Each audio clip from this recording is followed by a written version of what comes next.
আজ ৬ সেপ্টেম্বর ২০২৫। দৈনিক সমকাল পত্রিকার প্রধান শিরোনাম: মুন্সিগঞ্জে বিএনপির ২ গ্রুপে সংঘর্ষ, গুলিবিদ্ধ ৮। রাষ্ট্রীয় সম্পদ লুটকারীদের হাত ক্ষমতার চাবি দেবেন না জামায়াতের আমির। সব অপকর্মকারীর বাবা মায়ের নাম সহ তালিকা ঝুলিয়ে দেওয়া হবে সার্জিস আলম। জাতীয় পার্টির কেন্দ্রীয় কার্যালয়ে ফের ভাঙচুর, অগ্নিসংযোগ। আগামী অর্থবছর থেকে নির্দিষ্ট সময়ে মৎস্য আহরণ বন্ধ রাখা হবে, উপদেষ্টা ফরিদা।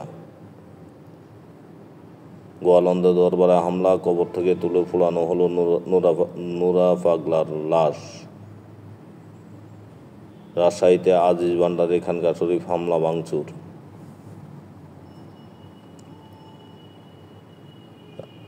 আতঙ্ক, মৃত্যু, দাফনের শহর গাজা, ইসরায়েলি আগ্রাসন। প্রত্যাশা ও মূল লক্ষ্য চ্যাম্পিয়ন হওয়া তাসকিন। নির্বাচন যত ঘনিয়ে আসছে, ষড়যন্ত্র ততই বাড়ছে রিজভী।